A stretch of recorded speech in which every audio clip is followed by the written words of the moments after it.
Hello friends, कैसे हैं आप सब। उम्मीद करते हैं आप सब अच्छे होंगे। आज हम लोग देखने वाले हैं उपन्यास, और ये रही उपन्यास पे 5वीं क्लास। इसके पहले की वीडियो में हम लोग पूर्व प्रेमचंद युग और प्रेमचंद युग के जो मुंशी प्रेमचंद जी हैं उनके उपन्यास को हम लोग देख चुके हैं। इस वीडियो में हम लोग प्रेमचंद युग के जो और अन्य महत्वपूर्ण उपन्यासकार हैं उनके उपन्यास को देखेंगे। फिर इसके बाद जो प्रेमचंदोत्तर युग है उसके उपन्यास को अगली वीडियो में देखेंगे। तो आइए शुरू करते हैं। हम लोग देखेंगे जो प्रेमचंद युग है वह 1918 से 1936 के बीच माना जाता है। इसमें हम लोग आज देखने वाले हैं जयशंकर प्रसाद को, जो कि प्रेमचंद युग के काफ़ी प्रसिद्ध उपन्यासकार माने जाते हैं। देखिए, इनका जन्म 1889 ईस्वी और निधन 1937 ईस्वी में हुआ था। यदि इनके उपन्यास की बात करेंगे तो इनके 3 प्रमुख उपन्यास थे। कंकाल जो कि सन 1929 में था, तितली 1934 और इरावती जो था ये इनका अपूर्ण उपन्यास था। और ये परीक्षाओं में कई बार पूछा गया है कि इरावती उपन्यास कैसा है, तो ये एक अपूर्ण उपन्यास है। अब हम लोग देखेंगे जो कंकाल है जो 1929 में रचा गया। इसमें यह जो है ये एक यथार्थवादी उपन्यास है और देवस्थान पर होने वाले भ्रष्टाचारों या अनाचारों का इसमें चित्रण है। हमें ये याद रखना है कि इसमें है क्या। तो इसमें जो देवस्थान है यानी जो मंदिर, मस्जिद, मंदिर हुआ, इन सब चीज़ों पे जो भ्रष्टाचार और जो अत्याचार होता है उसका इसमें चित्रण किया गया है। अब हम लोग आगे देखेंगे इनका जो, और इसमें जो क्या है, और जो कंकाल है, इस कंकाल में दूसरी बात कि इसमें जो दलित हैं, शोषित हैं, उनकी दयनीय स्थिति का भी चित्रण किया गया है। स्त्रियों के प्रति पुरुष सत्तात्मक समाज के व्यवहार एवं दृष्टिकोण का भी चित्रण है। यानी उस समय के जो पुरुष थे उनका स्त्रियों के प्रति किस तरह का व्यवहार था उसका भी इसमें अच्छे तरीके से चित्रण किया गया है। तीसरा पॉइंट इसमें यह है कि स्त्री एवं पुरुष के प्रेम और विवाह की समस्याओं का भी चित्रण है। अगला पॉइंट इसमें है कि सभी समस्याओं का व्यक्तिवादी दृष्टिकोण से समाधान है। यदि इसके प्रमुख पात्र की बात करेंगे तो इसके प्रमुख पात्र में आता है नाम श्रीचंद्र, देव निरंजन, विजय, तारा, बदन, किशोरी, यमुना आदि, ये इसके प्रमुख पात्र हैं। अब हम लोग आगे देखेंगे इनका जो दूसरा उपन्यास है तितली, जो कि 1934 में रचा गया था। इसमें क्या है, तो इसमें ग्रामीण संस्कृति की महत्ता का चित्रण है। प्रमुख पात्र की बात करेंगे तो इसमें प्रमुख पात्र में नाम आता है जमींदार इंद्रदेव का, श्याम दुलारी, शैला, तितली, राजकुमारी आदि, ये इसके प्रमुख उपन्यास हैं। अब जो इरावती इनका उपन्यास है वो है अपूर्ण उपन्यास, और इसमें ऐतिहासिक एवं समस्यात्मक नाटक है। ऐतिहासिक एवं समस्यात्मक उपन्यास है।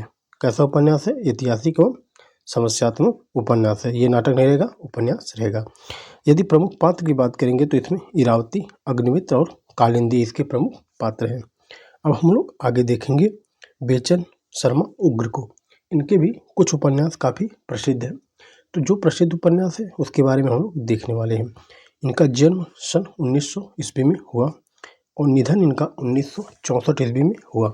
यदि इनके प्रमुख उपन्यासों की बात करेंगे तो इन्होंने जो प्रमुख उपन्यास इनके थे उसमें जो नाम आता है सबसे पहले घंटा, इनका जो है प्रथम उपन्यास था। तो ये इम्पॉर्टेंट हो जाता है क्योंकि इनका ये प्रथम उपन्यास था, घंटा 1924 में। इनका जो दूसरा उपन्यास है वह है चंद हसीनों के खतूत, जो कि 1927 में है। और ये जो चंद हसीनों के खतूत इनका जो उपन्यास है यह पत्रात्मक शैली में रचित या लिखित हिंदी का प्रथम उपन्यास माना जाता है। और इसमें आगे इनका उपन्यास है दिल्ली का दलाल, सरकार तुम्हारी आंखों में 1931 में है, शराबी 1930 में है। ये इनके प्रमुख उपन्यास रहे हैं। आगे विशेष तथ्य में है कि इनके उपन्यास प्रकृतिवाद से प्रभावित है। यानी जो इनके उपन्यास है वह प्रकृतिवाद से प्रभावित है। यानी इनके जो ज़्यादातर इन्होंने जो उपन्यास लिखा है वह सब प्रकृतिवाद से प्रभावित उपन्यास है। दूसरा पॉइंट इसमें है कि बनारसी दास ने इनके उपन्यास को घासलेटी साहित्य कहा है। तो हमको ये चीज़ याद रखना है कि बनारसी दास चतुर्वेदी ने इनके जो उपन्यास है उसको घासलेटी साहित्य कहा है। अब हम लोग आगे देखेंगे आचार्य चतुर्सेन शास्त्री को। इनका जन्म 1891 में और निधन 1960 ईस्वी में हुआ। प्रमुख उपन्यास की बात करेंगे तो हृदय की परख 1918 में इनका पहला उपन्यास है, तो काफ़ी प्रसिद्ध हो जाता है। दूसरा है हृदय की प्यास 1932, रक्त की प्यास 1932। इन दोनों का रचनाकाल सेम है।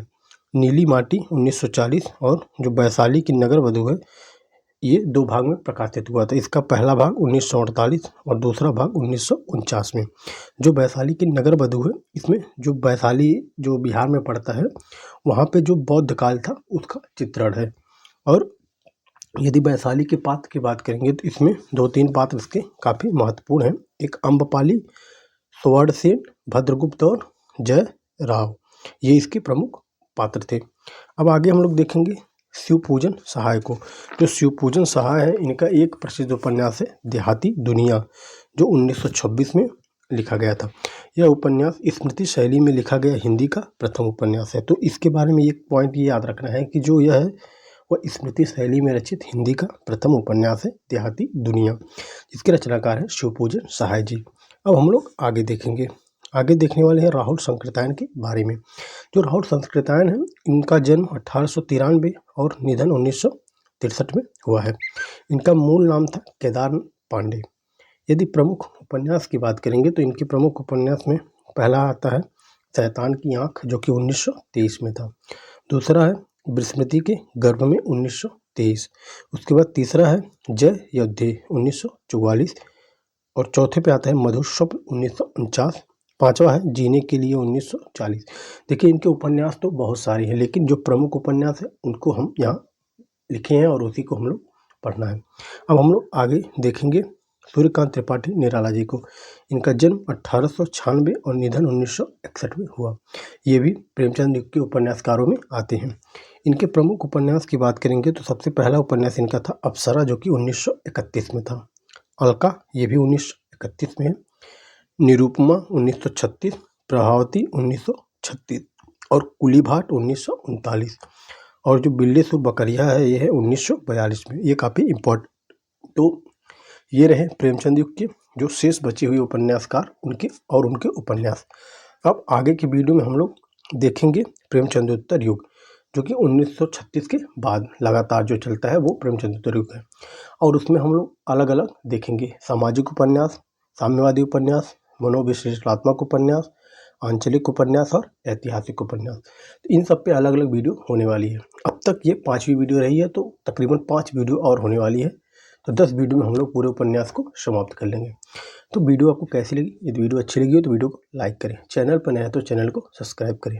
मिलते हैं किसी नेक्स्ट वीडियो में। धन्यवाद।